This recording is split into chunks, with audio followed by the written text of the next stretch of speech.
Elderly folks who didn't finish high school speak flawless French. During my son's wedding, Aubrey, my son's wife, sneaked in a comment while using the fancy French. She smirked, making a private joke that felt awkward for a bride. It turned out, the speech we were asked to give for our son was a setup by Aubrey to embarrass us. Aubrey always looked down on us for not finishing high school and never missed a chance to insult us. As an Ivy League graduate, she often said things like, "For someone who dropped out of high school," when she suggested we participate in the wedding. Maybe she planned to make fun of us in front of her family. Perhaps she thought high school dropouts couldn't speak French properly. Despite her expectations, we reassured our son and, determined to stand up to Aubrey, I took the microphone. I'm Violet, turning 70 soon. Despite challenges growing up, we lead normal lives like any family. We've always protected our son from our struggles. Our sacrifices paid off when he married Aubrey, but the wedding brought new challenges. When we first met Aubrey, she seemed modest and gentle, making us happy about our son marrying such a wonderful person. But things changed when my husband talked about our son's past. He's always been smart, unlike us. He even went to state university. Aubrey interrupted. "Oh, so you two didn't go to a public university?" "No," I said, "we didn't finish high school due to family issues. We had to help with the family business instead of going to school." Despite some not-so-proud moments, we exchanged sad smiles at my eldest son's wife's reaction. It's not like we didn't want to go to school like everyone else, but we were proud of our home and didn't resent it. Well, hearing that someone only finished middle school is quite surprising, right? Absolutely. But I'm glad intelligence wasn't passed down to Tyler. What do you mean? Having in-laws who only finished middle school is like a black hen laying a white egg, my eldest son's wife said with a slight smile. The tension in the air skyrocketed instantly. While we couldn't say we were proud of it, my husband and I exchanged looks at her straightforward comments. Her words caught us off guard, but my eldest son's wife didn't seem bothered. Instead, she laughed, saying, "Oh, was that too hard for high school dropouts?" Her carefree smile left us speechless. Trying to give her the benefit of the doubt, we thought maybe she didn't mean any harm and held our tongues. However, her words and actions showed nothing but disdain, as if she was looking down on us. It seemed she viewed us as pitiable, uneducated in-laws just because of the term high school dropouts. From then on, her attitude worsened, and she made hurtful comments whenever she got the chance. "You two tied the knot pretty early, huh? Probably because you had nothing better to do." "That's not true. We got to know each other and then decided to marry. It was a time when you could choose who you loved. But marrying another high school dropout probably means you could only find someone at your level, right?" Aubrey said, her words filled with malice and a mocking smile. Despite our warnings about her behavior, she continued acting as if we were arrogant and didn't seem to listen. Around Tyler, our eldest son, she put on a decent act, but in his absence, she became bold, openly expressing her criticisms. Sure, my eldest son graduated from an Ivy League school, but her conduct showed that academic achievements don't necessarily reflect one's character. As the wedding preparations advanced, her attitude deteriorated. During dinners at our home, she made comments like, "Oh, even someone with just a middle school education can cook, huh?" Observing the meal I prepared, she once remarked, "Even with just a middle school education, you live in such a nice house. Maybe it's because your son is so accomplished." Her tone implied that we were somehow dependent on my eldest son. "Aubrey, please show some respect to my dad. This house was bought with his hard-earned money. Tyler is kind, and maybe he helped, but don't be disrespectful." Even when Tyler noticed and tried to intervene, Aubrey brushed it off, saying, "I didn't mean any harm," while smirking at us.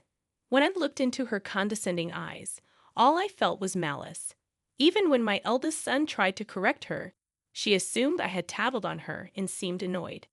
He couldn't possibly earn enough to build a house just because he dropped out of high school. That's what my friends say too. To make things worse, My eldest son's wife spread unfounded rumors in town, suggesting that we were living off our son's earnings and enjoying a luxurious life at his expense. Her insensitivity had pushed us to our limits. Don't expect me to take care of you just because I married your son, okay? I joined Tyler's family to avoid dealing with burdens like you. You're preaching to the choir. We wouldn't want someone who can say such harsh words to look after us anyway. You're in denial. By the way, I hope you've let go of the idea of depending on Tyler. Please stop being a bother. No matter how many times we explained, Aubrey remained convinced that we planned to keep relying on my eldest son, continually reminding us. Each time we met, even after clarifying our intentions, she wouldn't listen, leaving me with nothing but sighs. As the tension around the upcoming wedding grew, Aubrey approached us with a request. She wanted us to give a speech as part of the wedding entertainment.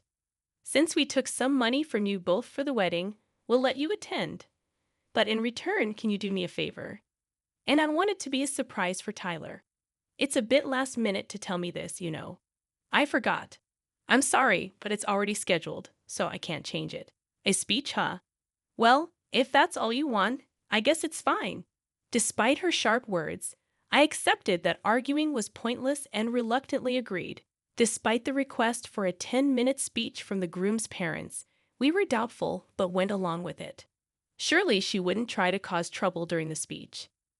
Just as I had that thought, upon hearing my response, Aubrey narrowed her eyes and grinned mischievously, saying, "Great. So I'll need the speech in French tomorrow." French?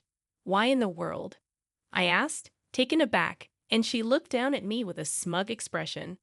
Seeing that expression, I once again realized her malicious feelings towards us, and it left me truly disappointed. Many of my friends, like me, are Ivy League graduates.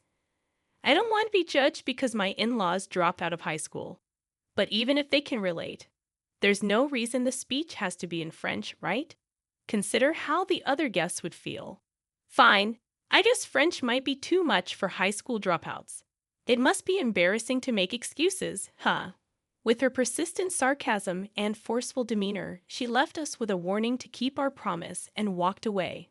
I exchanged a troubled look with my husband, and he simply shook his head in silence. While we were contemplating our next move, a call came from Tyler. "Mom, are you okay?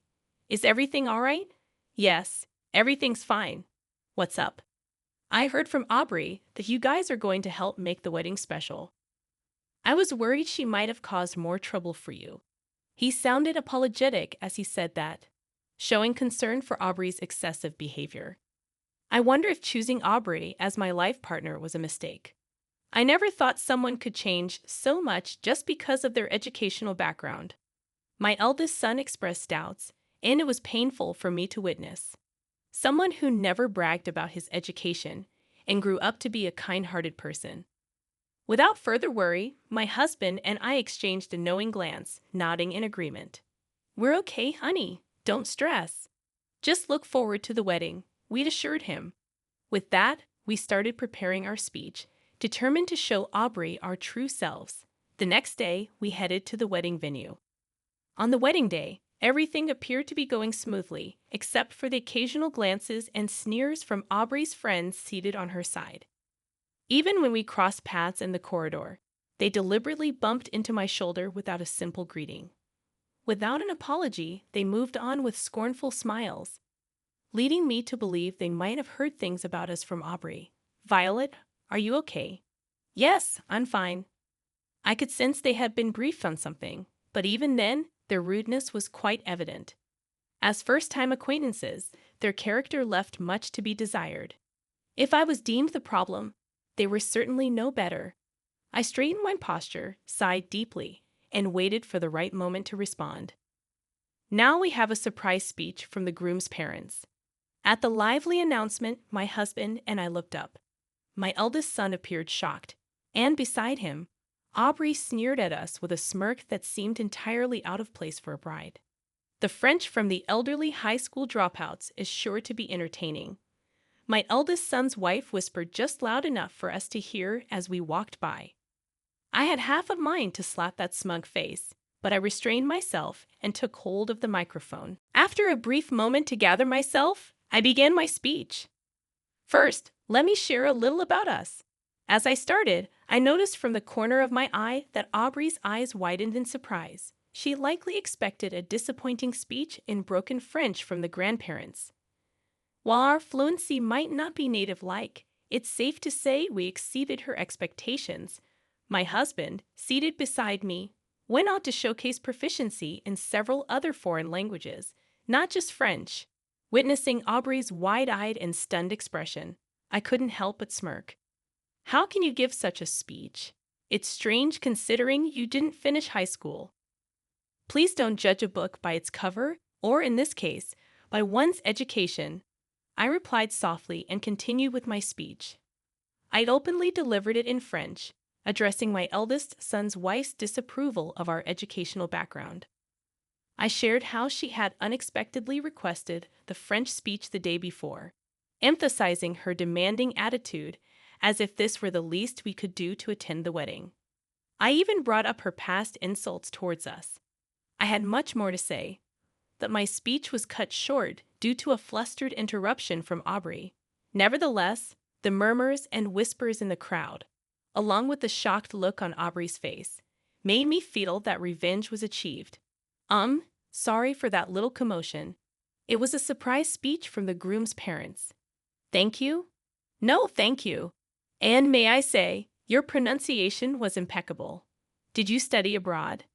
No, to our embarrassment, we dropped out of high school. While it's true that we didn't finish high school, my decision was driven by the need to support the family business.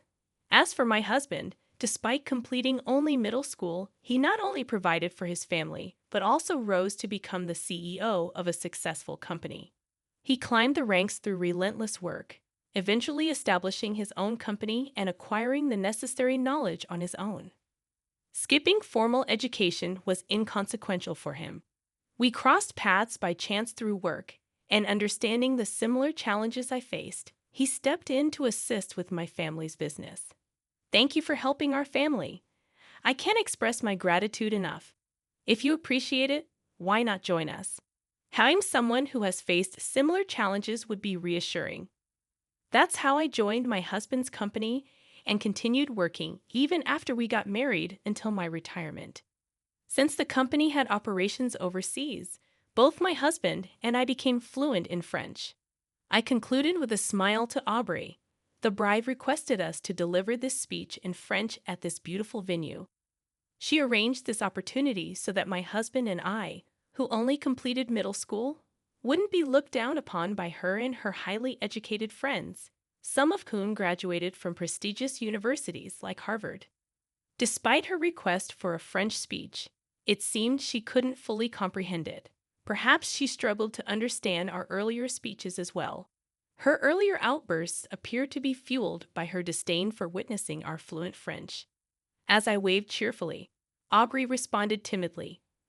Her usual sarcastic remarks vanished, and she remained silent, looking down for the rest of the event. Guests from my eldest son's wife's side seemed to grasp the speech better than she did. Their smiles from moments ago quickly faded. Aubrey's parents looked equally distressed, and the celebratory atmosphere swiftly shifted. After the ceremony, they hurried over to us, revealing their professional ties with my husband's company. As we were leaving the venue, they intercepted us, compelling my eldest son's wife, still in her elegant dress, to apologize. They, too, offered sincere apologies, and we tried our best to reassure them. Our daughter behaved terribly, and we are genuinely sorry. It's okay. In every family, people are different. I had no idea. It was unexpected. Well, maybe you never really paid attention to what I said.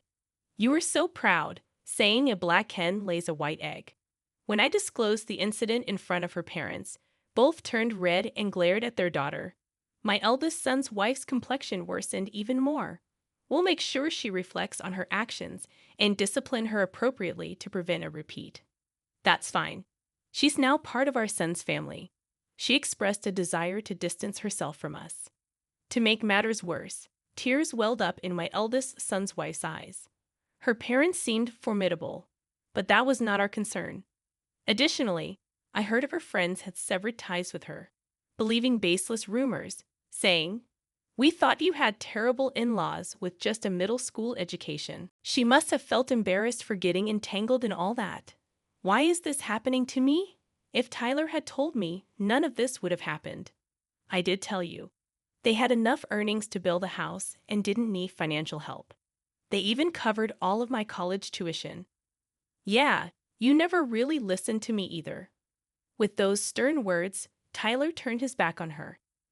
Though typically mild-mannered, Tyler had reached his breaking point with the situation and was even contemplating divorce. Abandoned by relatives, friends, and even my eldest son, Aubrey found herself completely isolated. A few days after the ceremony, despite serious contemplation of divorce, it appeared they were still trying to work things out in their marriage. Despite being abandoned by my eldest son, Aubrey seemed to be working tirelessly, as if she had transformed into another person. "Violet, can we please put the past behind us and get along again? I don't recall us ever getting along in the first place."